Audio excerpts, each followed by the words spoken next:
जी अस्सलाम वालेकुम। Cap six आज के लेक्चर आगाज़ करते हैं। लेक्चर 20। आज के लेक्चर में टॉपिक हमने स्टार्ट किया था कल इन्वेस्टमेंट अप्रेजल का, उसको आगे लेके चलेंगे। और आज का लेक्चर आपका इस चैप्टर का सबसे अहम लेक्चर है। फिर से सुन लीजिए, आज का लेक्चर आपका इन्वेस्टमेंट अप्रेजल का सबसे अहम लेक्चर है। इसमें हमने डिफरेंट आइटम्स जो एग्जाम में टेस्ट करता है वो डिस्कस करेंगे वन बाय वन। आइटम्स क्या है और इनका करेक्ट ट्रीटमेंट क्या है जो आपने करना है। कल के लेक्चर में हमने कुछ 3-4 रूल्स स्टडी किए थे, बेसिक रूल्स इन्वेस्टमेंट अप्रेजल के, जिसमें हमने ये सीखा था सबसे पहले कि इन्वेस्टमेंट अप्रेजल में जो भी कैलकुलेशन होगी वो कैश बेसिस के ऊपर होगी। यानी इसमें हमने कैश रिसीव्ड और कैश पेमेंट को कंसीडर करना है, नॉन कैश आइटम को कंसीडर नहीं करना। ऐसा ही है कल। दूसरी चीज़ जो उसके बाद हमने डिस्कस की थी वो ये कि कैश को तो कंसीडर करना है, लेकिन उसमें भी रेलिवेंट कैश फ्लोज को, रेलिवेंट कॉस्ट को कंसीडर करना है, इररेलिवेंट को कंसीडर नहीं करना। अब रेलिवेंट क्या है ये आपने स्टडी किया होगा प्रोबेबली कॉस्ट सीएमए में, लेकिन फर्ज कीजिए जूम करते नहीं किया या भूल गए हैं, तो दो एग्जांपल्स मैंने आपको दी थी रेलिवेंट का, एक जो रेलिवेंट कॉस्ट होती है और एक वो जो रेलिवेंट कॉस्ट नहीं होती। एक एग्जांपल थी संक कॉस्ट की। संक कॉस्ट हमारी रेलिवेंट कॉस्ट नहीं है, जो पास्ट कॉस्ट इनकर हो चुकी है या जिससे हमारे प्रोजेक्ट पे फर्क नहीं पड़ता प्रोजेक्ट के चलाने ना चलाने से।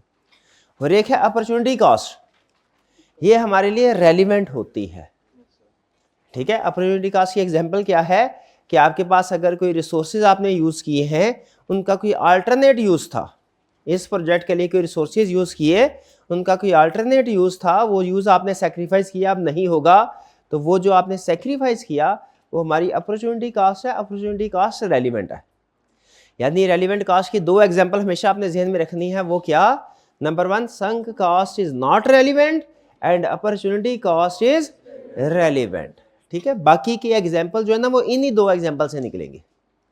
फिर इसके बाद हमने स्टडी किया था फॉर्मेट का। फॉर्मेट हमने ये सीखा था कि हमने उसको ईयर वाइज क्लासीफाई करना है, टेबल बनाना है। टेबल के टॉप पे आएगा ईयर 1, 2, 3 और फिर लेफ्ट साइड पे आएगा कैश फ्लोस, जो कि होंगे 3 तरह के cash flows, operating initial cash flow, operating cash flow और टर्मिनल कैश फ्लोस। इनकी तरतीब अहम नहीं है, जो चीज़ अहम है वो है इनकी कैलकुलेशन, इनकी क्लासिफिकेशन। कैलकुलेशन मतलब अमाउंट कैलकुलेट करना, फिर क्लासिफिकेशन यानी ये डिसाइड करना ईयर 1, 2, 3, 4 किस ईयर में आएगी, और फिर आउटफ्लो के इनफ्लो, इसका ध्यान रखना है। छोटी सी बात है, लेकिन बाज़ औक़ात जल्दी में क्वेश्चन करते हुए कोई आउटफ्लो होता है तो उसे ब्रैकेट लगाना हम भूल जाते हैं, एंड में जाके टोटल करते हैं, फिर वो गलत आता है और आंसर भी गलत आता है। तो ये चीज़ें हमने कल पढ़ी थी, इनमें कोई प्रॉब्लम? फिर इसके बाद आपको यही कोई और अहम चीज़ तो नहीं थी ना इसके अलावा? इसके बाद आपको कुछ क्वेश्चन दिए गए थे सॉल्व करने के लिए। उम्मीद है आपने सॉल्व कर लिए होंगे। वन बाय वन उनकी डिस्कशन कर लेते हैं। अगर कोई क्वेश्चन आप कहेंगे तो मैं आपको सॉल्व भी करवा दूंगा। क्वेश्चन नंबर 2 में कोई प्रॉब्लम? 1 तो हमने कर लिया था, 2 में कोई प्रॉब्लम? हाँ, 2 हालांकि एन्युटी से भी हो सकता है। क्यों एन्युटी से हो सकता है? क्योंकि कैश फ्लो सेम है, लेकिन मैंने आपको रिकमेंड किया था कि इस चैप्टर में जो अप्रोच चलनी है उसी के मुताबिक करें, यानी हर कैश फ्लो की डिस्काउंटिंग करें, क्योंकि प्रोजेक्ट अप्रेजल में वर्चुअली इम्पॉसिबल है, तकरीबन इम्पॉसिबल है ये कि आपके हर साल के कैश फ्लो सेम हो, सेम नहीं होंगे। ठीक है, डिबेंचर्स के केस में, शेयर्स के केस में डिविडेंड वगैरह इंटरेस्ट सेम हो सकते हैं हर साल। बिजनेस के केस में बिजनेस का जो नेट इनफ्लो है या आउटफ्लो है वो सेम नहीं हो सकता। 2 क्लियर? कोई प्रॉब्लम तो नहीं? किसी एक स्टूडेंट को भी प्रॉब्लम? Next question 3। क्वेश्चन 3 भी 2 की ही नेचर का था। इसमें भी कोई फर्क सिर्फ ये था कि इसमें ईयर 1 का उसने अलग कर दिया था और ईयर 2 से 6 तक अलग था, लेकिन हमें इससे फर्क नहीं पड़ता। इसमें बेसिकली करना क्या था, ईयर 2 से 6 तक इसकी एन्युटी कैलकुलेट करके उसको फिर दोबारा एक साल से डिस्काउंट करना था और फिर ईयर 1 का अलग करना था। इसको करते हुए शायद आपको वो क्वेश्चन याद आया हो, वो अनइक्वल कैश फ्लोज वाला, वो जो ग्रोथ जिम्बा वाला सवाल था, क्वेश्चन याद है? हाँ, वो भी कोई मिलता जुलता ही कंसेप्ट था कि पहले आपने उसको एक फार्मूला लगा के एक सर्टेन अमाउंट पे प्रेजेंट वैल्यू कैलकुलेट कर लेनी एन्युटी की, फिर उसके बाद मैन्युअली इसको डिस्काउंट करना। ये उससे मिलता जुलता था। कोई प्रॉब्लम इसमें? हाँ, कैश फ्लोज के साथ अगर कुछ नहीं लिखा हुआ तो आप उसको नेट कैश फ्लो कंसीडर कीजिए, ठीक है। अगर इनफ्लो और आउटफ्लो अलग अलग है तो फिर आप इसको अलग अलग प्रेजेंट करेंगे, कुछ नहीं लिखा हुआ तो फिर इसको नेट, जैसे यहाँ पे उसने कुछ नहीं लिखा हुआ इसका मतलब क्या है, ये नेट कैश फ्लो है। 3 में भी कोई प्रॉब्लम नहीं है। क्वेश्चन 4, अच्छा इसमें ये नॉट में आउटफ्लो लिखा हुआ है, इससे आपको ये पता चल गया होगा ये क्या है भला, इनिशियल इन्वेस्टमेंट। ईयर नॉट का मतलब क्या है, टुडे, आज के दिन, और ये एक्सपेक्टेड रेट ऑफ रिटर्न क्या है, 12%। ये डिस्काउंट रेट जो आपने यूज करना है, ये किस लिए यूज करना है डिस्काउंट रेट, एनपीवी कैलकुलेट करने के लिए है। डिस्काउंट रेट जो उसने आपको प्रोजेक्ट अप्रेजल में दिया होगा किस लिए यूज करना है आपने, एनपीवी कैलकुलेट करने के लिए। बाकी इस क्वेश्चन में भी कोई प्रॉब्लम नहीं थी, बस उसने आपका आईआरआर का कंसेप्ट टेस्ट किया था। कितने स्टूडेंट ने ये क्वेश्चन किया है, आईआरआर क्या निकला, 11.24। तो आईआरआर के रूल के मुताबिक बताइए प्रोजेक्ट ये चलाना चाहिए या नहीं चलाना चाहिए, नहीं चलाना चाहिए, क्योंकि कॉस्ट आपकी 12% है और जो रिटर्न मिल रहा है 11.24 है, लगभग नहीं चलाना चाहिए। Next question 5। अच्छा क्वेश्चन 5 में एक प्रॉब्लम आपको आई होगी, company is considering whether to invest in new item costing ₹45,000 initial year not का कैश फ्लो है to make a new product. The product would have a 4-year life and the estimated cash profit over the 4-year period are as follows. ये net 1 2 3 4, लेकिन इसके column कितने बनेंगे भला, 5। पांचवा column कौन सा होगा, ईयर नॉट का, और उसमें अमाउंट कौन सी आएगी, 45,000। The project would also need an investment in working capital of ₹8,000 from the beginning of year 1. The company uses a discount rate of 11% to value. Discount rate का आपको पता ही होगा। अगर ये लाइन आना होती project would also need an investment in working capital, तो ये आपके लिए रूटीन का क्वेश्चन था, तो जो आपने पहले पढ़ा हुआ है। अच्छा ये वर्किंग कैपिटल वाला कंसेप्ट आज के लेक्चर का हिस्सा है, ये मैंने आपको कल नहीं सिखाया था, लेकिन चलिए छोटी सी आइटम जो है आपके लिए एक सोचने का बायस बनी होगी कि इसका ट्रीटमेंट क्या है। वर्किंग कैपिटल क्या होता है सुन लीजिए। अकाउंटिंग में आपने पढ़ा होगा वर्किंग कैपिटल के बारे में, formula current assets minus current liability. Working capital यही होता है। कैफ 6 में जब कभी वर्किंग कैपिटल आपके जहन में आए 3 अल्फाज आने चाहिए। हालांकि वर्किंग कैपिटल करंट एसेट्स और करंट लायबिलिटी, सारे करंट एसेट्स और सारे करंट लायबिलिटीज का नाम है, लेकिन कंसेप्ट समझने के लिए 3 चीजें आपके सामने आनी चाहिए कि वर्किंग कैपिटल में 3 चीजें शामिल होती हैं। वो क्या, डेटर्स, स्टॉक और क्रेडिटर्स। डेटर और स्टॉक मेजर कंपोनेंट यही होते हैं, बाकी एक्रूड एक्सपेंसेस वगैरह होती हैं, प्रीपेड वगैरह होती हैं, लेकिन मेजर यही होते हैं। कौन कौन से, हाँ जी, कंपोनेंट ऑफ वर्किंग कैपिटल क्या है, 3 मेजर कंपोनेंट, डेटर, स्टॉक और क्रेडिटर। डेटर और स्टॉक पॉजिटिव होते हैं, एसेट्स हैं, क्रेडिटर नेगेटिव क्योंकि लायबिलिटीज है, ये है। अच्छा मुझे ये बताइए, क्या हमें एक किसी जगह पे अगर हम बिजनेस चलाना चाहते हैं, कोई बिजनेस, फर्ज कीजिए कोई हमने डिपार्टमेंटल स्टोर बनाना है, कोई सुपर स्टोर, कोई बेकरी आइटम बनानी है, क्या इसके लिए हमें सिर्फ बिल्डिंग और उसके अलावा फर्नीचर, एसी, इन चीज़ों की ज़रूरत पड़ेगी या किसी और चीज़ की भी ज़रूरत पड़ेगी, और किस चीज़ की ज़रूरत पड़ेगी, वर्कर्स की ज़रूरत पड़ेगी, शाबाश। इसके अलावा जो चीज़ हम बेच रहे हैं वो खरीदनी पड़ेगी। इसका मतलब जो हमें पैसा चाहिए वो हमें एक परमानेंट कैपिटल के लिए तो चाहिए, बिल्डिंग वगैरह के लिए यूँ कह लीजिए, ठीक है, इक्विटी चाहिए, लेकिन हमें शॉर्ट टर्म नीड्स को पूरा करने के लिए भी कुछ पैसे चाहिए। इसे वर्किंग कैपिटल कहते हैं। वर्किंग कैपिटल यानी हमने कुछ सामान खरीदना है, उसके लिए पैसे चाहिए, ये है वर्किंग कैपिटल। इन्वेंट्री खरीदेंगे, अच्छा इन्वेंट्री खरीद ली, लेकिन इसके बाद मजीद पैसे चाहिए आपको, क्यों, क्योंकि जिन लोगों को आपने इन्वेंट्री बेचनी है ना, फॉर एग्जांपल साथ वाले घर में शेख साहब, भट्ट साहब, कोई आ गए, तो उन्होंने कहा भाई ऐसा है कि रोज़ क्या, हमारा तो जाहिर है रोज़ के ग्राहक होंगे, तो हिसाब किताब करने में टाइम लगता है, हम ज़रा मसरूफ़ हैं, आप ऐसा कीजिए पूरे महीने के महीने हमसे हिसाब किताब कर, जैसे उमूमन दूध वालों के साथ होता है साहब। तो कुछ इन्वेंट्री बिजनेस का रूल है, कुछ ना कुछ आपको क्रेडिट सेल भी करनी पड़ेगी। अब फर्ज कीजिए अगर आपने अपनी सेल क्रेडिट सेल की, हालांकि बिजनेस में प्रैक्टिकली जो बड़े लेवल पे बिजनेस होते हैं, छोटे लेवल पे ज़्यादातर कैश सेल ही होती है, लेकिन बड़े लेवल पे बिजनेस में ज़्यादातर क्रेडिट सेल होती है। फ़र्ज़ कीजिए आपके पास 10 लाख के का स्टॉक आपने खरीदा इन्वेंट्री, उनमें से 4 लाख आपने उधार सेल कर दी, तो क्या मजीद आपको कोई कैश चाहिए, वर्किंग कैपिटल चाहिए? बिल्कुल, क्योंकि ये जो इन्वेंट्री बेची है इसको बाद में अब रिकवर भी तो करना है, तो 4 लाख मजीद चाहिए।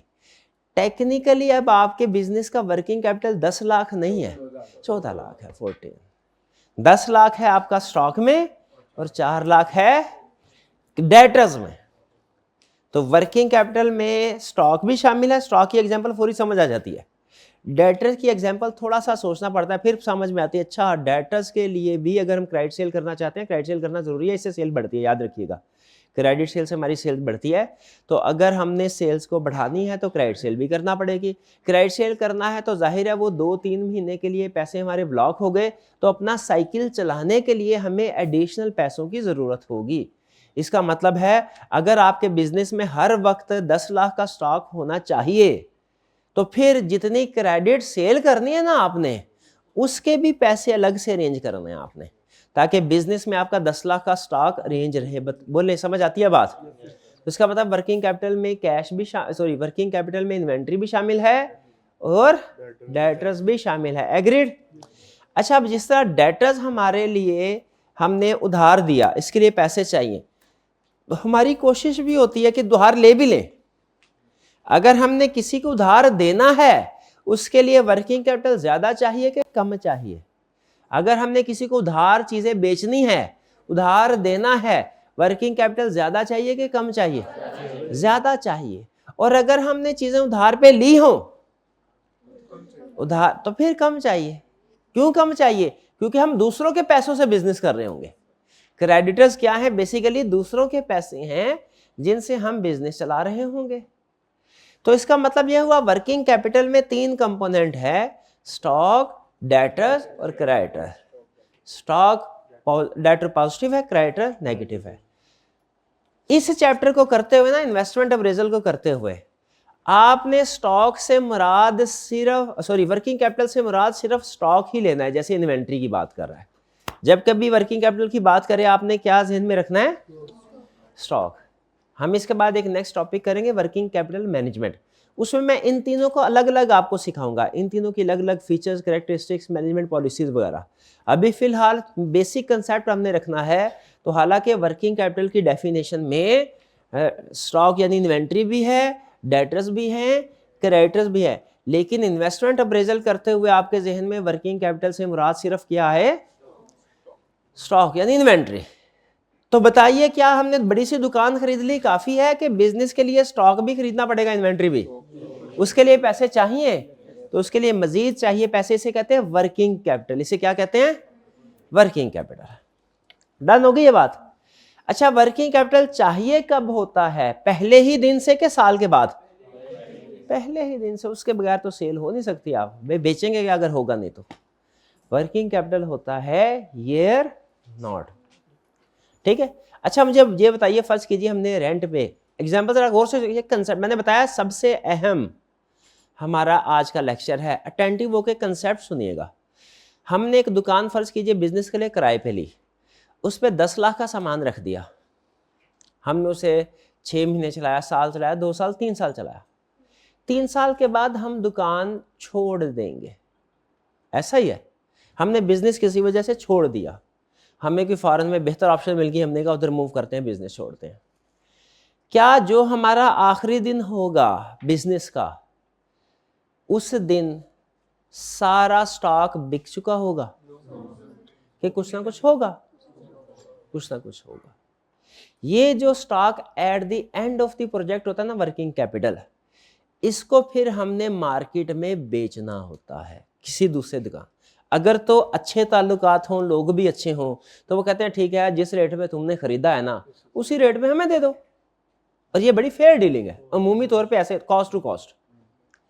तो जो आपका आउटफ्लो ईयर नॉट पे हुआ था वर्किंग कैपिटल की मद में, जो आउटफ्लो ईयर नॉट पे हुआ था वर्किंग कैपिटल की मद में, वही आपका लास्ट ईयर में इनफ्लो हो जाएगा वर्किंग कैपिटल की मद में, वही अमाउंट। इसका मतलब क्या है कि वो जो चीज आप बिजनेस में इन्वेंट्री रख रहे थे सेल करने के लिए, अब चूंकि प्रोजेक्ट खत्म हो गया है, वो इन्वेंट्री आपने उसी कॉस्ट के ऊपर किसी पार्टी को बेच दी। और ये चाहे क्वेश्चन में कहे या ना कहे, ये कंफर्म होता है कि जब हम बिजनेस छोड़ेंगे या दुकान खाली करेंगे ना, तो इन्वेंट्री उसके अंदर ही नहीं होगी, इन्वेंट्री अलग से बेच के खाली दुकान की चाबी उसके ओनर को देंगे। ये इसलिए क्वेश्चन में चाहे मेंशन करे या ना करे, ये अंडरस्टूड है कि वर्किंग कैपिटल लास्ट ईयर में रिकवर हो जाएगा। या अगर आप में से कोई ऐसा समझता है कि नहीं सर जी, मैं तो जब दुकान खाली करूंगा ना, किराए पे जो दुकान लेके बिजनेस की जब छोड़ूंगा, बेहतर ऑप्शन मिल गई उसलिए, तो दुकान में जो चीज़ें होंगी वो भी ओनर के हवाले कर दूंगा, अगर तो कोई ऐसा सोचता है, फिर वो वर्किंग कैपिटल को लास्ट ईयर में इनफ्लो के तौर पे शो ना करवाए, क्योंकि वो दे दिया। लेकिन अगर आप समझते हैं कि नहीं सर, उसमें हमारी अच्छी खासी इन्वेस्टमेंट है, जो आगे हमारे जो भी काम करेंगे उसमें पैसे काम आएंगे, तो आखिरी दिन जो प्रोजेक्ट खत्म होगा, आपने सारी इन्वेंट्री मार्केट में बेच के तो पैसे उसके ले लेने हैं। इस सूरत में वर्किंग कैपिटल का ट्रीटमेंट क्या होगा, ईयर नॉट में तो आ गया, और लास्ट ईयर में क्या हुआ, इनफ्लो। पूरी अमाउंट, किस अमाउंट का वाला, पूरी अमाउंट का, चाहे क्वेश्चन में मेंशन करे या ना करे, लास्ट ईयर में आपने रिकवर करवाना है वर्किंग कैपिटल को, चाहे क्वेश्चन में मेंशन करे या ना करे, लास्ट ईयर में आपने वर्किंग कैपिटल को रिकवर करवा देना। भाई बात समझ आई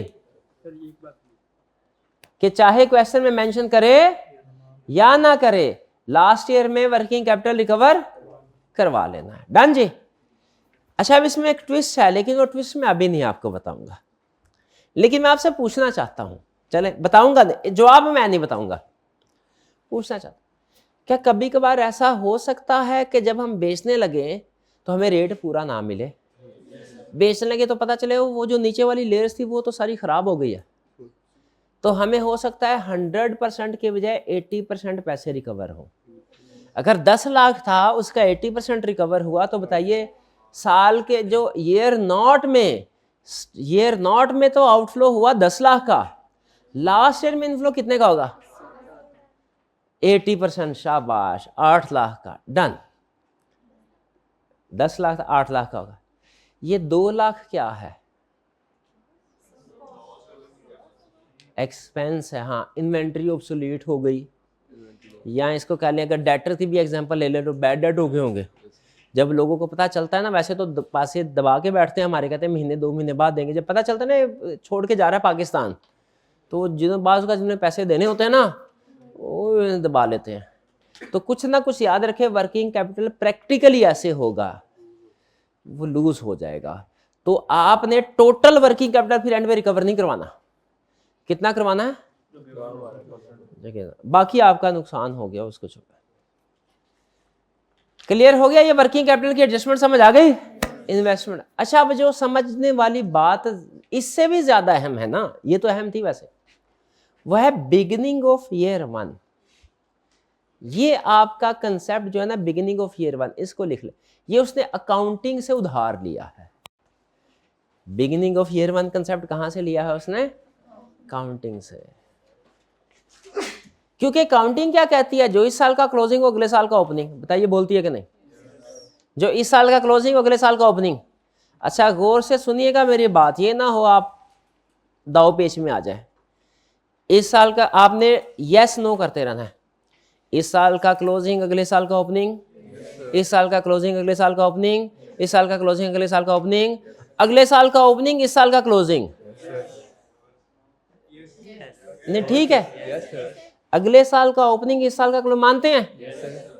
अच्छा, ईयर 1 का जो हम कॉलम बनाते हैं, इसमें जितने भी कैश फ्लोज आते हैं, वो हम एज्यूम क्या करते हैं कि वो ईयर 1 में जितने भी कैश फ्लोज हैं, वो ईयर 1 के स्टार्ट में हुए हैं, दौरान में हुए हैं, कि एंड पे, एंड पे हुए हैं।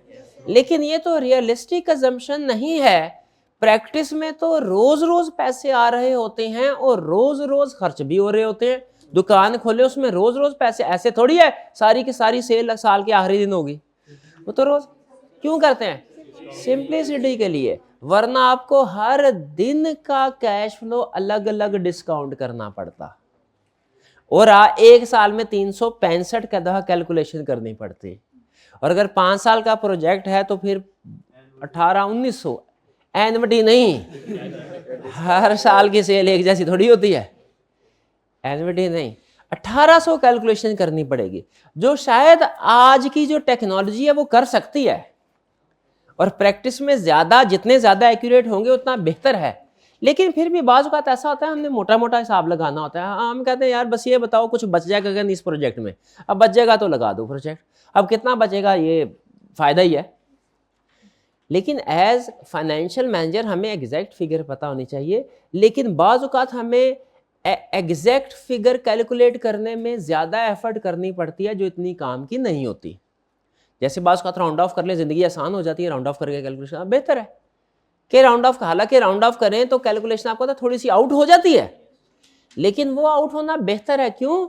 उससे आसानी हो जाती है। इसीलिए हमारी एक्चुअल क्या होता है, एक्चुअली हर रोज कैश फ्लो जनरेट हो रहा होता है, लेकिन क्वेश्चन में हम एज्यूम क्या करते हैं कि all cash flows arise at end of the year. ये जहन में रखिएगा। अच्छा अब मुझे बताइए, बिगिनिंग ऑफ द ईयर 3 पे एक कैश फ्लो इनकर हुआ, ये भाईजान ने उसको ईयर 3 में लिख दिया।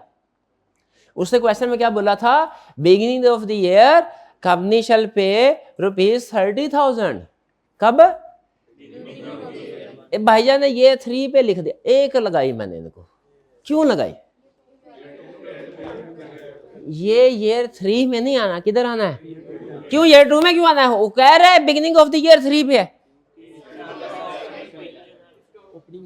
हाँ, ये इस ईयर 3 का ओपनिंग है और ईयर 2 का क्लोजिंग है, और हमने फैसले क्लोजिंग के हिसाब से करने हैं कि ओपनिंग के हिसाब से? क्लोजिंग के हिसाब से। तो ये अमाउंट किधर जाएगी? तो फिर अब मुझे बताया, अगर बात समझ आ रही है आपको, ये जो उसने लिखा हुआ है कि वर्किंग कैपिटल है 8000, वर्किंग कैपिटल है, आपको पता चल गया। अब भाई स्टार्ट में आउटफ्लो होगा 8000 का, आगे कुछ नहीं बताया, साइलेंट है, तो लास्ट ईयर में इनफ्लो हो जाएगा 8000 का, ये तो पता चल गया। सवाल ये है कि ये वर्किंग कैपिटल आउटफ्लो होना है जो 8000, ये ईयर 1 में होना है कि ईयर नॉट में? ईयर नॉट में कैसे? ईयर 1 बोल रहा है, ईयर 1 ये चीज ईयर 1 पढ़ना है तो साथ में बिगिनिंग भी पढ़ना है। Beginning of year 1 is equal to end of year not, और हम एंड ऑफ द ईयर के लिहाज से क्लासिफिकेशन करते हैं। ये ज़हन में रखिएगा, ये आई कैप आपको घुमाएगा इस पे, ठीक है? तो लिख ले कि beginning of the year 3 is equal two year 2। Year 2 भाई, बात समझ आ गई? चले, इसके बाद कैलकुलेशन सिंपल है, कहें तो आपको करवा दूं, वरना इसमें टेक्निकल पॉइंट यही था। कर लेंगे? आगे चलें? चलिए जी, नेक्स्ट।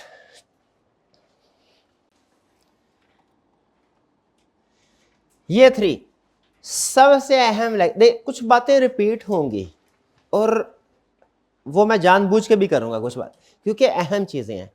असूल पकड़ लेना, ठीक है? ये समझ लीजिए मैदान जंग पे भेजने से पहले ना आपकी ट्रेनिंग हो रही है कि भाई ये तीर तलवार सही तरह चलाना सीख लो, दुश्मन के क्या क्या दाव पेच हैं, कैसे उससे बचना है, कैसे डील करना है, वो यहाँ पे सीख लेंगे। क्वेश्चन इंशाल्लाह स्मूथली आपका सॉल्व हो जाएगा।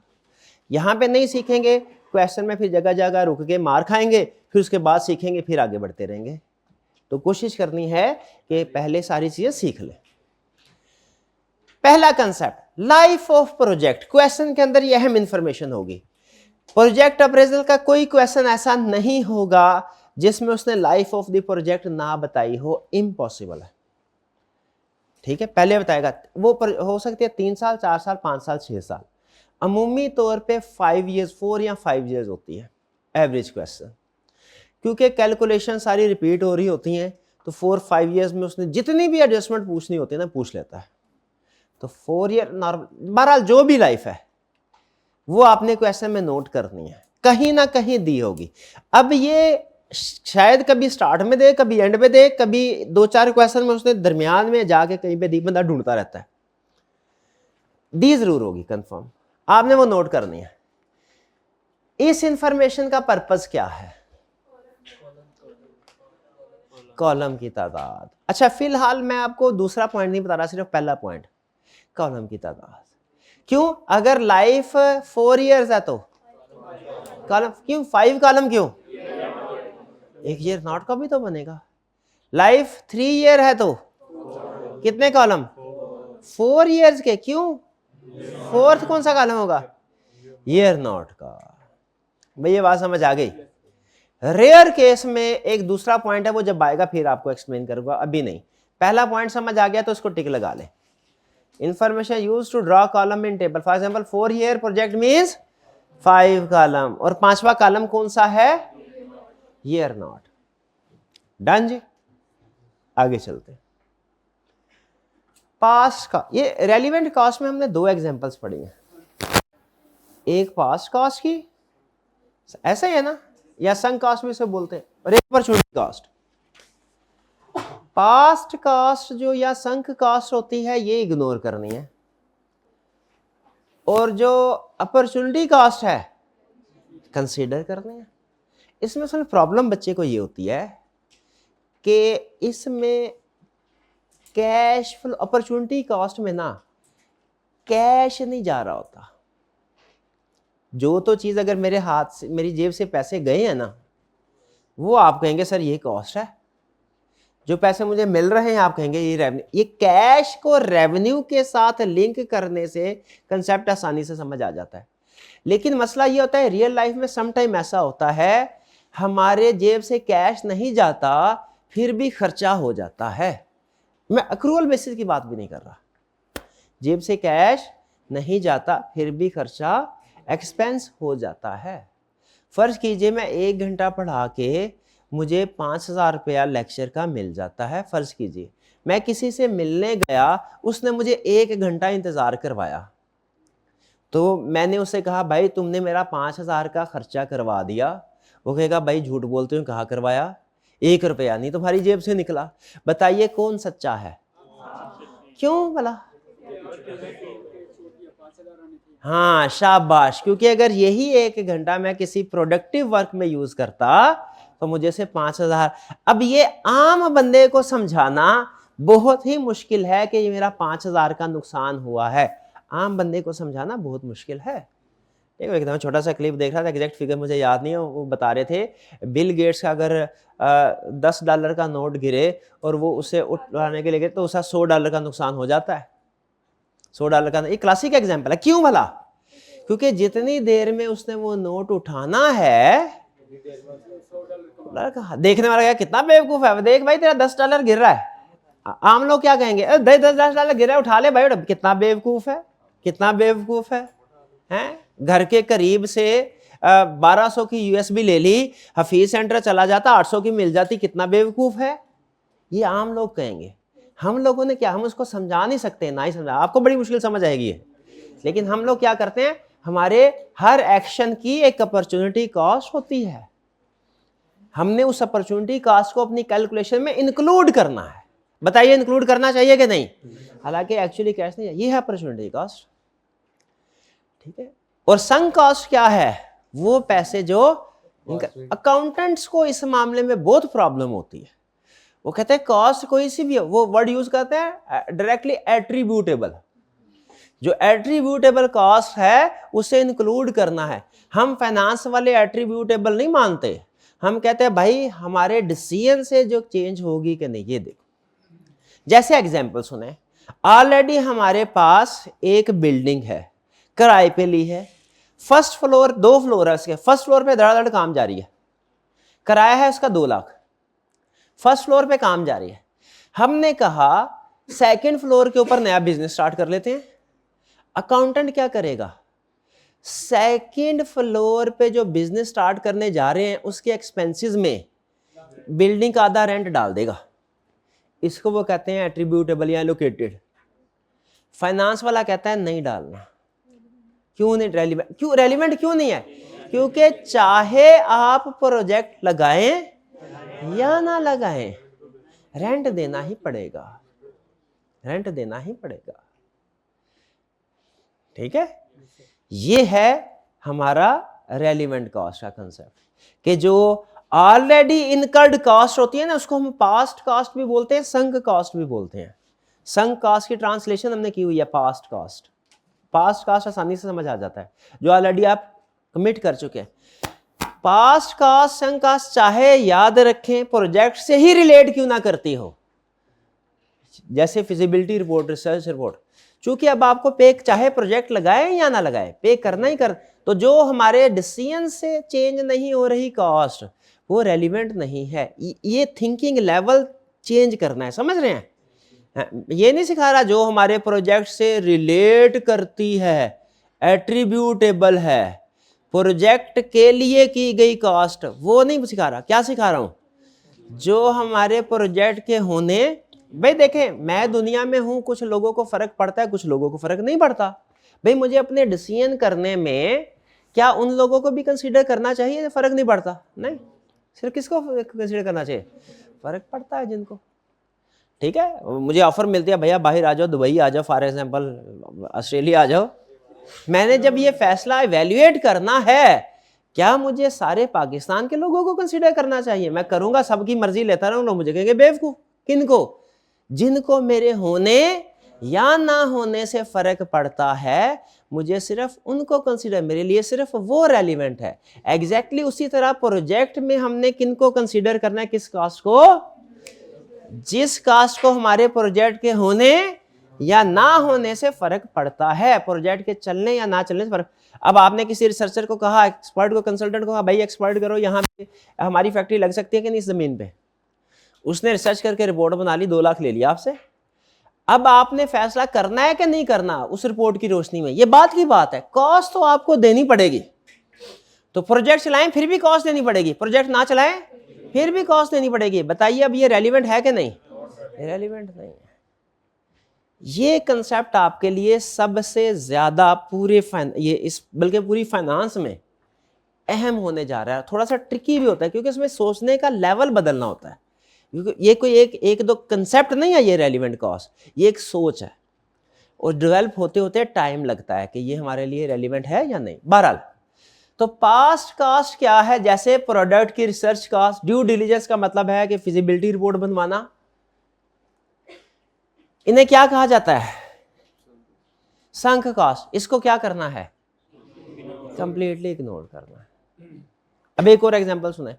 जैसे मैंने कहा बिल्डिंग ऑलरेडी पड़ी थी, आधी खाली पड़ी थी, कोई उसका इस्तेमाल नहीं था, हमने अपना प्रोजेक्ट लगा लिया उसके ऊपर, रेलिवेंट कॉस्ट है कि नहीं? क्योंकि चाहे प्रोजेक्ट लगाते चाहे ना लगाते।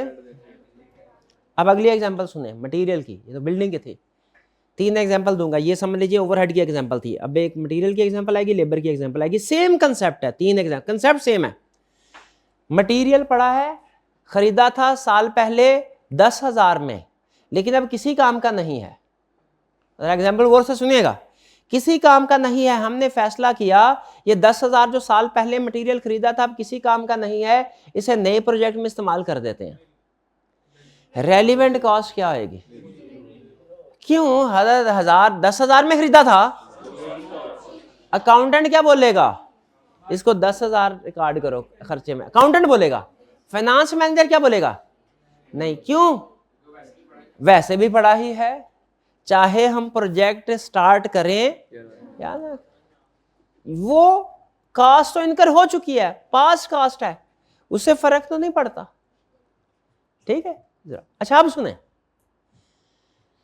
10,000 का खरीदा था, अभी फजूल पड़ा है, लेकिन 2,000 में मार्केट रेट में लोहे के भाव पे बिक सकता है। 2,000 अब इसको यूज किया, अब अपॉर्चुनिटी। अब ये इसमें एक है संक कास्ट, एक है अपॉर्चुनिटी कास्ट। संक कास्ट क्या है? Past cast. 10,000 जितने में खरीदा था वो इररेलेवेंट, वो फर्क नहीं पड़ता, जो होना था हो गया। वैसा थोड़े प्रोजेक्ट चलाएंगे तो वो खर्चा नहीं करना पड़ेगा, भी वो तो हो चुका है। प्रोजेक्ट चलाएं फिर भी हो चुका है, प्रोजेक्ट ना चलाएं फिर भी हो चुका है, उसका फर्क नहीं पड़ने वाला, वो तो हो गई पास्ट संक कास्ट। लेकिन अब ये अगर इसको बेचते हैं किसी और जगह, अल्टरनेट यूज है, इसको हम बोलते हैं अल्टरनेट यूज, किसी दूसरी जगह 2000 का बेच सकते हैं, नहीं बेचते, अगर प्रोजेक्ट में लगा लिया तो फिर आपने क्या सोचना है, अच्छा अगर प्रोजेक्ट ना चलाते तो हमें 2000 इनफ्लो आता, प्रोजेक्ट चलाया है तो 2000 इनफ्लो नहीं आएगा। सोच रहे हैं, थिंकिंग सोच रहे हैं मेरी। प्रोजेक्ट ना चलाते तो ये मटेरियल बेचने से 2000 आता, प्रोजेक्ट चला रहे हैं 2000 नहीं आएगा, ये 2000 क्या है, रेलिवेंट कॉस्ट आनी, अपॉर्चुनिटी कॉस्ट आनी चाहिए कि नहीं, न्यू प्रोजेक्ट के कैश फ्लोज में आनी चाहिए, इनफ्लो के आउटफ्लो। अब स्टूडेंट क्या कहता है, स्टूडेंट कहता है सर ये तो बेचने था, सेल रेवेन्यू था, ये आउटफ्लो क्यों कर रहे हैं, क्योंकि सेल रेवेन्यू नहीं हुआ, सेल रेवेन्यू नहीं हुआ, ये आपकी कॉस्ट है। क्या इनकम भी आपकी एक्सपेंस बन सकता है, yes, loss of income is expense, और एक्सपेंस भी क्या इनकम बन सकता है, saving of expense is income. ये चीज समझ रहे हैं, टेक्निकल बातें हैं ये, समझ रहे हैं। तो इसीलिए जो हम इस इन्वेंट्री आइटम को बेच के 2000 हासिल कर सकते थे, अब नहीं होगा, वो हमारे इनकम नहीं है, खर्चा है, नुकसान है। और चूंकि प्रोजेक्ट की वजह से हुआ है, प्रोजेक्ट में पहले डिसीजन क्या प्रोजेक्ट में आएगा कि नहीं, दूसरा डिसीजन किस अमाउंट से आएगा, 2000 नेगेटिव आएगा, इनफ्लो क्या आउटफ्लो। डन जी। तीसरी एग्जांपल सुने, लेबर, कंसेप्ट सेम है, कंसेप्ट वही है क्या, कि past cost irrelevant, opportunity cost relevant. एक लेबर है, उसको हमने 60,000 पर मंथ पे, 1 लाख पर मंथ पे हायर किया हुआ है, 6 घंटे काम करता है, 2 घंटे 8 घंटे उसकी टोटल ड्यूटी एग्री हुई थी, 6 घंटे काम करता है, 2 घंटे फारग रहता है। हमने उसे कहा भाई तुम 2 घंटे फारग रहते हो ना, 2 घंटे हमारे प्रोजेक्ट में आके लगा दिया करो। उसने कहा ठीक है सर, नौकर की नौकर, ठीक है आज। अब अकाउंटेंट होगा तो क्या करेगा, 1 लाख मल्टीप्लाइड बाय 2/8 25,000 कहेगा, नए प्रोजेक्ट को दो 75। अकाउंटेंट ऐसे करेगा ना एलोकेशन। फाइनेंस मैनेजर क्या कहेगा चाहे वो सिंपल क्वेश्चन पूछेगा, अगर प्रोजेक्ट ना लगाते तो कितने पैसे देते, 1 लाख, प्रोजेक्ट लगाया तो कितने पैसे दे, तो इसका मतलब प्रोजेक्ट लगाने ना लगाने से कोई फर्क पड़ता है, क्या हो गया, इररेलेवेंट। इसको कंसीडर, इस्तेमाल करते जाओ, है ना, हैरानगी की बात, इस्तेमाल करते जाओ कैलकुलेशन में। 1 रुपया पैसे दो, 1 रुपया इधर नहीं आना, इधर नहीं आना, हमारे प्रोजेक्ट के कैश फ्लो में 1 रुपया भी नहीं आएगा भाई, समझ रहे हैं। अच्छा चलें, फर्ज कीजिए सेम केस, 1 लाख रुपया देते हैं, 6 घंटे काम करता है, 2 घंटे हमारे पास ऑप्शन आए, क्या एक एक्स्ट्रा प्रोजेक्ट आया, उसमें अगर इस लेबर को यूज करें तो ये हमें 15,000 का फायदा देगा, 15,000 का फायदा देगा। हमने कहा भाई उस प्रोजेक्ट को छोड़ो, तुम हमारे नए वाले स्पेशल प्रोजेक्ट में ना जाओ, नए वाले प्रोजेक्ट में आ जाओ। न्यू प्रोजेक्ट में क्या इस लेबर की कॉस्ट आएगी, क्या वो 25,000, वो संक कॉस्ट है, वो तो देनी ही देनी है, वो नहीं आएगी।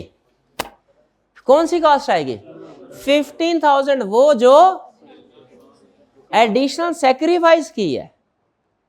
देख रहे हैं आप, सोच रहे हैं क्या है, एडिशनल सैक्रिफाइस की है आपने, वो रेलिवेंट कॉस्ट है, वो इस कैलकुलेशन में आएगी।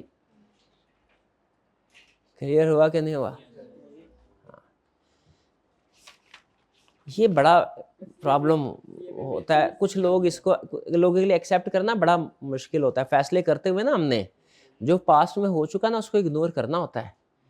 मैंने अगर अपनी ज़िंदगी का 90% एक गलत चीज़ पे गुजार दिया, बाकी रिमेनिंग 10% रह गया है, तो अक्सर लोग क्या कहते हैं, 90% को गुजार दिया, अब क्या चेंज करना 10%। लेकिन फाइनेंस क्या कहते हैं, फाइनेंस कहते हैं पास्ट इररेलेवेंट हो गया, पास्ट क्या हो गया, इररेलेवेंट हो गया, जो आपके फैसले गलत हो गए वो गलत हो गए। ये प्रोजेक्ट के लिहाज से फैसले करने हैं। आगे चलते हैं, इनिशियल इन्वेस्टमेंट। अब ये पास्ट कास्ट समझ आ गया आपको, अभी नहीं आया, ये तो क्वेश्चन होंगे फिर समझ आएगा। क्वेश्चन, मैंने एक एग्जांपल आपको दी मटेरियल की, एक एग्जांपल दी लेबर की, एक एग्जांपल दी बिल्डिंग वाली, एक एग्जांपल दी कि ये चीज़ें एज इट इज़ पड़ी हुई हैं। अच्छा बिल्डिंग वाली एग्जांपल एक और आ गया, क्योंकि मटेरियल में और लेबर में मैंने आपको अल्टरनेट यूज़ दे दिया, बिल्डिंग में अल्टरनेट यूज़ नहीं दिया। बिल्डिंग 2 मंजिला है, 2 लाख किराया है, रेंट पे है, पहली मंजिल पे काम हो रहा है, दूसरी मंजिल खाली है। हमारे पास 2 ऑप्शंस हैं, नंबर 1 नया प्रोजेक्ट लगा दें, नंबर 2 इसको भी सबलेट कर दें, किराए पे दे दे, जिससे हमें 70,000 किराया आएगा। अब बताइए, अब इसमें जो पोर्शन खाली है ना उसकी 2 फिगर्स आपके सामने हैं, एक एलोकेटेड ओवरहेड 1 लाख का रेंट, और दूसरा 70,000 आपके पास अपॉर्चुनिटी है कमाने की। अभी फैसला नहीं किया, अगर हम फैसला करते हैं नहीं प्रोजेक्ट लगाना है यहाँ पे, तो क्या दोनों को ऐड कर देंगे? ये जो 1 लाख है इसको क्या करना है? इग्नोर क्यों? इररेलेवेंट है, पास्ट कास्ट है, संक कास्ट है। और ये जो 70,000 है ये क्या है? अपॉर्चुनिटी का सैक्रिफाइस। क्या कमा सकते थे, नहीं कमा रहे, प्रोजेक्ट की वजह से नहीं कमा रहे, क्योंकि प्रोजेक्ट अगर ना चलाते तो मिलता, प्रोजेक्ट चलाएंगे तो नहीं मिलेगा, तो रेलिवेंट हो गया ना। प्रोजेक्ट में आएगा इनफ्लो की आउटफ्लो, इनफ्लो या आउटफ्लो? आउटफ्लो। क्यों? ये तो इनकम है, इनकम लॉस्ट हुई है, इनकम लॉस्ट हुई है। कुछ समझ आई आपको? अभी आएगी, क्वेश्चन आएगा, समझ भी आ रहा है तो प्रॉब्लम कोई नहीं है, क्योंकि ये कौन सा रटा लगवाना है मैंने, थ्योरी थोड़ी है, न्यूमेरिकल है। क्वेश्चन सामने आएगा फौरन याद आ जाएगा सर ने ये इस तरीके से समझाया था। इसमें 2 पॉइंट हो रहा है लेकिन बहुत ही एडवांस है, मैं अभी नहीं समझा रहा। नहीं अभी नहीं समझ, वो टू मच हो जाएगा, अभी भी समझ आ रही है जितना काफी। अच्छा वर्किंग कैपिटल तो बताए, अच्छा सॉरी ये इसके बाद इनिशियल इन्वेस्टमेंट है। Initial investment is outflow in year not, agree करते हैं? And it's residual values inflow in last year, ये भी एग्री कर। रेजिडुअल वैल्यू क्या होती है? Scrap value. कब मिलती है scrap value? End of life में सेल करते हैं। तो अकाउंटिंग ये कहती है डिस्पोजल अकाउंट बनाओ और इसका गेन या लॉस कैलकुलेट करो और उससे इनकम एक्सपेंस में डालो गेन लॉस को। फाइनेंस क्या कहती है कि इसका डिस्पोजल अकाउंट बनाओ, जो कैश है वो इन्वेस्टमेंट अप्रेजल में डालो, जो गेन लॉस डेप्रिसिएशन है वो ना डालो। हाँ बिल्कुल, खुद बहुत रिकॉर्ड ऐसा ही है, तो नहीं अलग से नहीं करना, अलग से नहीं, गेन भी खुद ब खुद। जब आप रिसीव्ड रिकॉर्ड करते हैं ना तो वो जाहिर है बुक वैल्यू से कम है तो कम रिसीव्ड रिकॉर्ड हो, ज्यादा है तो ज्यादा, तो ऑटोमेटिकली यार शाबाश, ठीक है। लेकिन सिंपल रखें कंसेप्ट तो क्या है, एग्री करते हैं कि नहीं करते? भी समझ आ रहा? अगर इजाजत दे इसको थोड़ा सा मुश्किल करूं कि आगे चलें? अच्छा आपने मेरे अल्फाज पे गौर नहीं किया, फिर से अल्फाज दोहराता हूं, देखते हैं आप अल्फाज को गौर से सुनते हैं कि नहीं। अकाउंटिंग ये कहती है जब फिक्स एसेट डिस्पोज किया है, एंड पे आके, लाइफ के एंड पे प्रोजेक्ट के, अकाउंटिंग ये कहती है डिस्पोजल अकाउंट बनाओ, उसमें गेन या लॉस डेप्रिसिएशन कैलकुलेट करो और सबको रिकॉर्ड करो, ऐसे ही है। फाइनेंस क्या कहती है, जब कोई एसेट डिस्पोज किया है डिस्पोजल अकाउंट बनाओ, सिर्फ कैश रिसीव्ड जो हुआ ना वो इन्वेस्टमेंट अप्रेजल में लेके जाओ, जो गेन लॉस या डेप्रिसिएशन है उसको इग्नोर कर दो।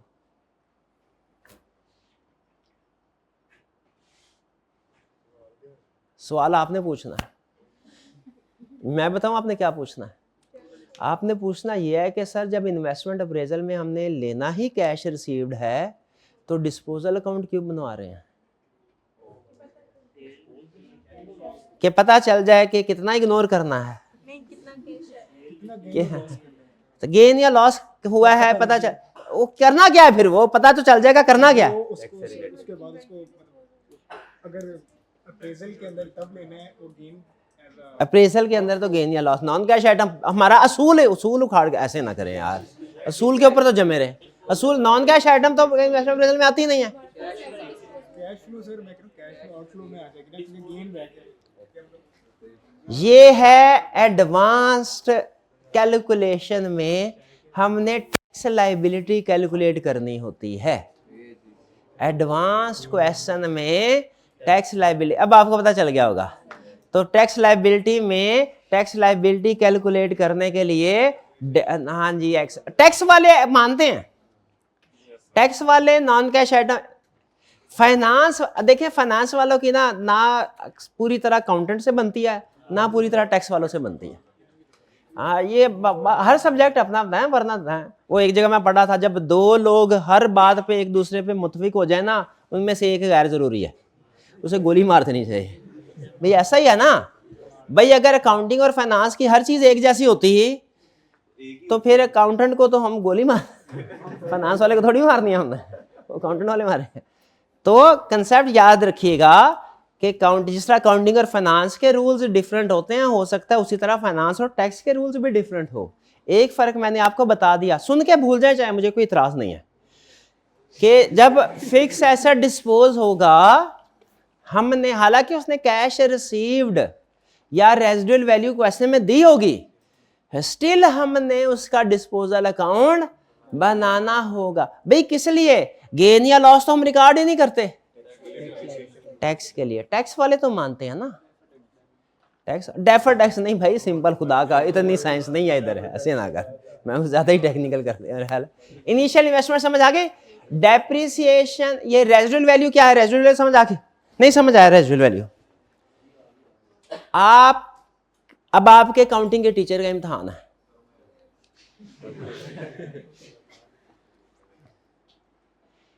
एक एसेट है, उसकी कॉस्ट है 1 लाख, उसकी आपने आंसर देना है 5 सेकंड के अंदर।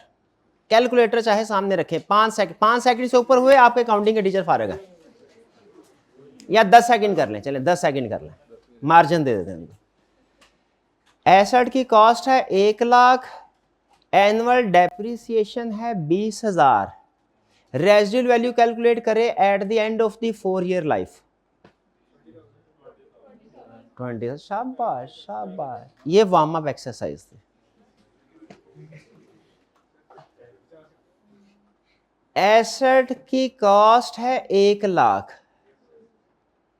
डेप्रिसिएशन रेट है 25% on WDV method, WDV method, WDV calculate करें at the end of 4 year. 1 lakh multiplied by 0. Depreciation rate कितना था? 20। 10 सेकंड के अंदर कर, बस फारग है आपके टीचर, फारग है अकाउंटिंग, हम नहीं मानते, हम नहीं मानते। कैसे कैलकुलेट किए? हाँ जी, कैलकुलेशन कैसे की? 100,000 मल्टीप्लाइड बाय 0.75 पावर 4, ये करना था। जिसने ये किया उसने तो 10 सेकंड के अंदर अंदर आंसर ले आया, जिसने हर साल की अलग अलग डेप्रिसिएशन कैलकुलेट की ना, वो फारग है, वो फारग है भाई। ये फाइनेंस काउंटिंग थोड़ी है कि हर साल की है। कितने स्टूडेंट्स ने डायरेक्ट कैलकुलेशन की? शाबाश दिखाया। हाँ, और कितने स्टूडेंट ने ईयर टू ईयर बेसिस में कैलकुलेशन की? तो डायरेक्ट आइंदा कोई बात नहीं, कोई बात नहीं, कोई बात नहीं, आइंदा फिर अगली अटेंड में मौका मिलेगा आपके टीचर। अभी और क्वेश्चन आने वाले क्वेश्चन। भाई इनिशियल इन्वेस्टमेंट समझ आ गया आपको? वो कह रहा है डेप्रिसिएशन, गेन या लॉस और डिस्पोजल इररेलेवेंट है मेन कैश फ्लो टेबल में, क्योंकि ये नॉन कैश आइटम है, लेकिन टैक्स की कैलकुलेशन में ये रेलिवेंट होंगे। ये असूल ज़हन में रखिएगा। मेन जो हमारा वर्किंग है, क्योंकि एंड में टैक्स लायबिलिटी भी कैलकुलेट करनी होती है ना हमने। ये समझ आ गया? कोई प्रॉब्लम तो नहीं? आगे चलते हैं। वर्किंग कैपिटल ये मैं आपको समझा चुका हूं। इसमें जो अहम चीज है ना वो ये है, this is also an inflow at end of year. Question में चाहे बताए या ना, ये अंडरस्टूड है, वर्किंग कैपिटल रिकवर होता है, अंडरस्टूड है। क्या अंडरस्टूड है? वर्किंग कैपिटल रिकवर होता है। डन जी, डन भैया। अच्छा अब एक पूछ लेता हूं वैसे, वर्किंग अटेम्प्ट ओवर आ गया आपके अकाउंटिंग के टीचर के। Working capital start of the project है 1000, eight the end of project 80% recover होगा। 1000 था, 80% रिकवर होगा। सवाल ये नहीं है कि कैश फ्लो में क्या अमाउंट आएगी, सवाल ये है कि जो 200 लॉस हुआ है ना, उसे स्टॉक लॉस कह लें, उसे बैड डेट कह लें, कुछ भी कह लें, लॉस हुआ है ना, वो किधर जाएगा? इनफ्लो तो इनफ्लो है, वो तो कैश फ्लो में आ ही जाएगा। मसला लॉस का है, लॉस किधर जाएगा? टैक्स की कैलकुलेशन में। शाबाश, वो क्या होगा? टैक्स। इसका मतलब है हमारे जितने भी एक्सपेंसेस हैं, नॉन कैश एक्सपेंसेस हैं, हमारे जितने भी कैश फ्लो में नहीं आएंगे, टैक्स में आ जाएंगे। उलझ तो नहीं गए कि सिर्फ मेन कैश फ्लो तक रखूं आपको? मेन कैश फ्लो तक रखते हैं, शाबाश, बिल्कुल। नॉन कैश आइटम्स को इग्नोर करना है इन्वेस्टमेंट अप्रेजल में, नॉन कैश आइटम्स को इग्नोर करना है। वर्किंग कैपिटल डन जी। आगे बैंक लोन और इंटरेस्ट पेमेंट, ये आपके लिए गुड न्यूज। इग्नोर करना है, सुभान अल्लाह, सुभान अल्लाह, इग्नोर करना। इसका मतलब है जितना ज्यादा चीजों को इग्नोर करेंगे उतना सुखी जिंदगी रहेगी। आप समझ रहे हैं मजाक की बात है, सच बता रहा हूं। जितना चीजों को इग्नोर करेंगे, हाँ। चलिए आगे चलते हैं। Bank loan and interest payment. Bank loan और इंटरेस्ट पेमेंट कंप्लीट, रीजन क्या है भला? रीजन ये है कि ये फाइनेंसिंग ट्रांजैक्शन है, ये कॉस्ट ऑफ कैपिटल कैलकुलेट करने के लिए यूज होते हैं। और जो क्वेश्चन के अंदर उसने आपको required date of return, cost of capital, discount rate दिया होता है ना, उसके अंदर ये एडजस्ट हो जाते हैं।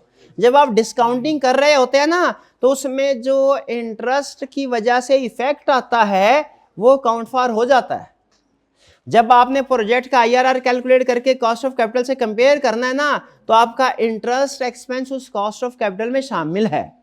तो जब आपका रिक्वायर्ड रेट ऑफ रिटर्न ज्यादा है कॉस्ट ऑफ कैपिटल से, इसका मतलब है आपका इंटरेस्ट भी पूरा कवर हो रहा है। तो ये रीजन है इसकी। रट्टा क्या है इसका कि भैया लोन या उसकी रीपेमेंट या उसका इंटरेस्ट जो है इसको इग्नोर कर देना है। रीजन क्या, इग्नोर क्यों करना है? ये इन्वेस्टिंग ट्रांजैक्शन नहीं है, फाइनेंसिंग ट्रांजैक्शन है। फाइनेंसिंग ट्रांजैक्शन है, इन्वेस्टिंग नहीं है। ये कॉस्ट ऑफ कैपिटल की कैलकुलेशन में ऑलरेडी इंक्लूड हो चुका होता है इंटरेस्ट। अगर दोबारा इसको आप इंक्लूड करेंगे तो डुप्लीकेशन हो जाएगी कि एक दफा आपने डिस्काउंट रेट में भी, डिस्काउंट रेट असल में है क्या, इंटरेस्ट रेट ही है देखा जाए तो उसमें जब आप उसको यूज कर रहे हैं, आउटफ्लो भी कर दिया, तो दो दफा आपके कैश फ्लो लेस हो जाते हैं। एक दफा एब्सोल्यूट अमाउंट के तौर पे लेस, और दूसरा डिस्काउंटिंग करते हैं फिर लेस हो जाते हैं। आईकैप के स्टडी टैक्स के क्वेश्चन में, पास्ट पेपर में नहीं, पास्ट पेपर में ट्रीटमेंट सही है। स्टडी टैक्स के कुछ क्वेश्चन में, सब पे भी नहीं, 2 क्वेश्चन में उससे ये ट्रीटमेंट मेरे ख्याल में ठीक नहीं किया हुआ। यानी उसने कैश फ्लो में इंटरेस्ट लिया, लेकिन पास्ट पेपर में नहीं लिया, पास्ट पेपर में सब ठीक किया।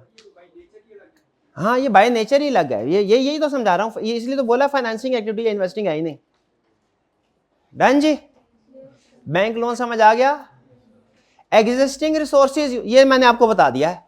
इन शॉर्ट, एग्जिस्टिंग रिसोर्स अगर किसी काम का नहीं है तो चाहे 10 अरब का भी खरीदा हो, न्यू प्रोजेक्ट में लगाएंगे 0 का। और अगर एग्जिस्टिंग रिसोर्स का कोई अल्टरनेट यूज है, जो भी यूज उसने दिया, जो भी दिया, वो रेलिवेंट है। Past cost irrelevant. और opportunity alternate use, opportunity means alternate use का जो बेनिफिट है वो रेलिवेंट। ये असूल याद, चाहे मटेरियल हो, चाहे लेबर हो, चाहे 10 आइटम और दे दें, बेसिक रूल यही काम करेगा। आपने बस क्वेश्चन में ये देखना है कि रेलिवेंट है कि पास्ट। अगर अपॉर्चुनिटी कॉस्ट वो 2 दे दे, हाँ, अगर अपॉर्चुनिटी कॉस्ट वो 2 दे दे। फर्ज कीजिए भाईजान ये 1 गिलास पानी है, ये 1 गिलास कोक है, ऑप्शन जो मर्जी ले लो। पानी, शाबाश शाबाश, नेस्ले का पानी है, कोक चाचा की है सोडा वाटर वाली, इसलिए मैंने। तो जो भी ऑप्शंस आपके पास अगर मल्टीपल ऑप्शंस होती हैं तो जो रैशनल कंज्यूमर यूजर होता है इन्वेस्ट, वो कौन सी ऑप्शन सेलेक्ट करता है? हायर वाली। तो अगर एक से ज्यादा अपॉर्चुनिटी अल्टरनेट यूजेस हैं, अगर अल्टरनेट यूजेस एक से ज्यादा है तो अपॉर्चुनिटी कॉस्ट क्या होगी? हायर वाली। ठीक है, 2 कॉलेज में पढ़ाने की अपॉर्चुनिटी है मेरे पास, एक सीए में वहां से 5,000 मिलेगा, एक एमबीए में वहां से 10,000 मिलेगा, तो किधर जाऊंगा मैं? एमबीए में, एमबीए में भैया। ठीक है, तो बहरहाल हर रैशनल जो इन्वेस्टर होता है उसके पास मल्टीपल ऑप्शंस होती हैं, वो किस ऑप्शन को सेलेक्ट करता है? हायर को। वही हमारी अपॉर्चुनिटी कॉस्ट। एक सबको ऐड नहीं करना, सब अपॉर्चुनिटी कॉस्ट नहीं होगी, एक ऑपरेटिंग कैश फ्लो। ये कह रहा है, अच्छा ये कैश फ्लो, अच्छा इसके साथ बजटिंग का लफ्ज क्यों लिख दिया उसने? बजट का लफ्ज क्यों लिख दिया है कि ये बजटिंग में भी यूज होगी? वो कैसे? सुन लें, सेल्स, ये देखें क्वेश्चन के अंदर ना आपको एक तो ऑप्शन ये है हर साल की सेल अलग से दे दे, इस साल 65,000, अगर 70, फिर 55,000, फिर 1,00,000। तो हर साल में आपने क्या करना है, जो सेल की अमाउंट है वो देते। लेकिन वो ऐसे नहीं करेगा, वो कहे करेगा पहले साल की सेल है 1,00,000, दूसरे साल की ग्रोथ रेट है 10%, तो तीसरे साल की सेल कैलकुलेट करें। शाबाश शाबाश शाबाश। पहले साल की सेल है 1,00,000, दूसरे साल से ग्रोथ रेट है 10%, तीसरे साल की सेल्स कैलकुलेट करें।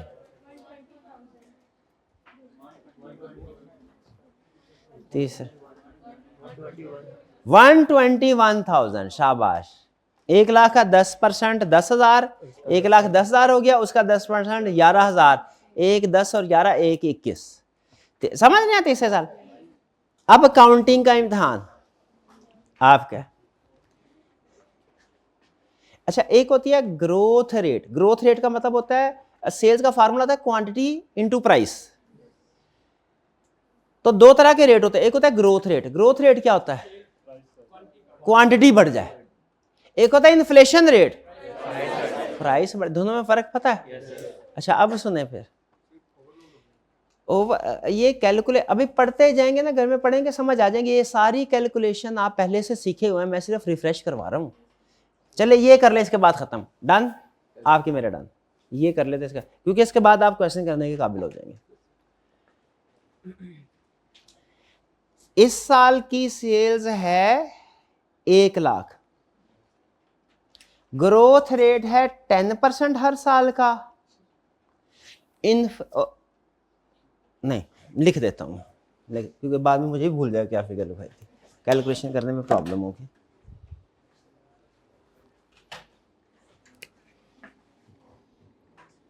Sales in year 1 is equal to 1,00,000,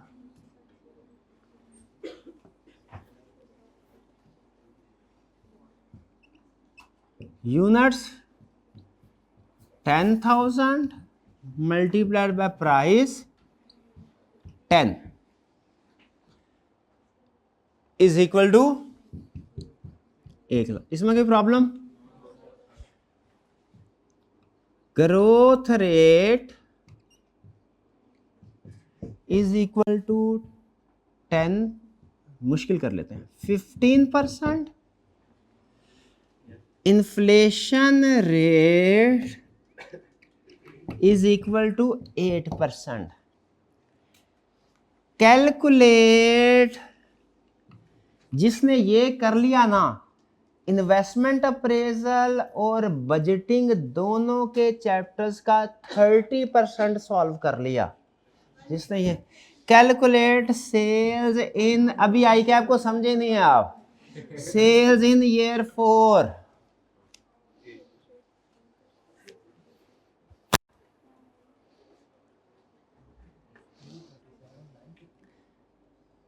अपनी अपनी कैलकुलेशन नोट कर रहा है।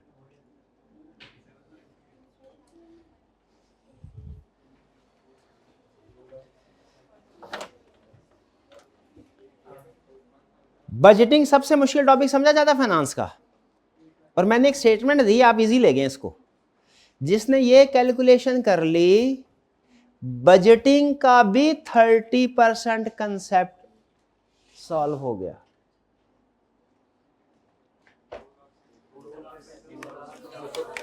दो लाख 37,000, 2,37,000। अब मैं भी कर लूं, 10,000 यूनिट्स हैं, यूनिट्स को ग्रोथ रेट से मल्टीप्लाई करना। पहली चीज समझे, तरतीब से चलना है। इन दोनों को मल्टीप्लाई करके फिर इनसे दोनों को मल्टीप्लाई नहीं करना, ग्रोथ को ग्रोथ के साथ, सेल को सेल के साथ। तो 10,000 multiplied bye growth rate 1.15 power 3। ऐसे नहीं कह दिया था 30% बजटिंग का, plus sorry multiplied by 10,000 multiplied bye 1.08 power 3। ये आंसर है 191586। कितने स्टूडेंट का ये आंसर है?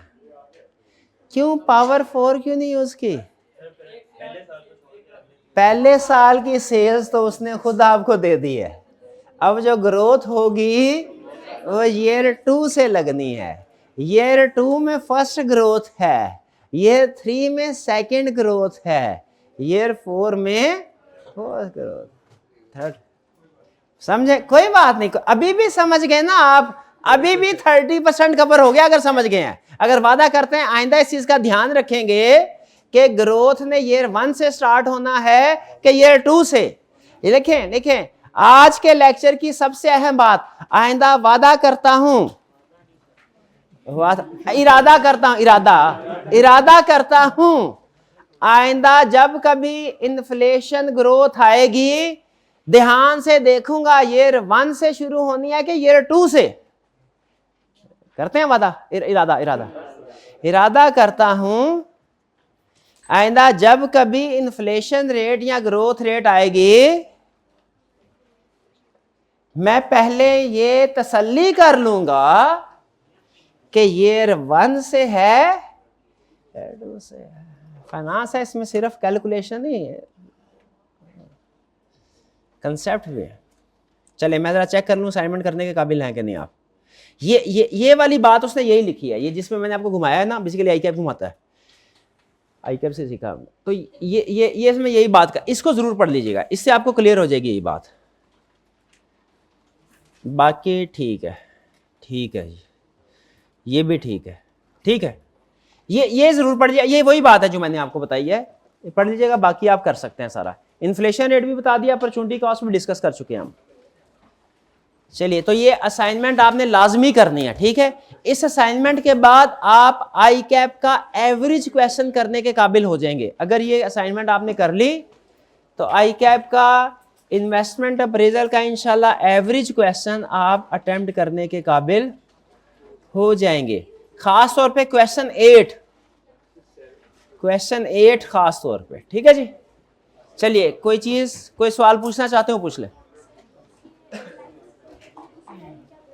क्या चीज? नहीं थी सेकंड लाइन, अभी नहीं। सेकंड लाइन जो है ना, वो भी लाइफ ऑफ प्रोजेक्ट में सेकंड लाइन मैंने आपको बोला है ना, अभी नहीं करनी। वो तो दूसरी चीज़ें, टेक्निकल चीज़ें, वो भाई ने हाथ खड़े करने का सर बस करते हैं, तो मैंने फिर रोक ली है। कल या परसों के लेक्चर में डिस्कस होंगी इंशाल्लाह, डिस्कस होंगी। अभी नहीं। अभी तक मुझे ये बताइए कि जो बातें हमने क्लास में डिस्कस की 80% या उससे ज़्यादा समझ आ गई आपको? चलिए बस ठीक है। बाकी रीड करेंगे, कोई कसर रह गई है तो वो भी पूरी हो जाएगी, और जब क्वेश्चन करेंगे तो फिर तो इंशाल्लाह आप एग्जाम लेवल के काबिल हो जाएगा। आज का लेक्चर यहाँ पे ख़त्म करते हैं हम। अल्लाह हाफिज़।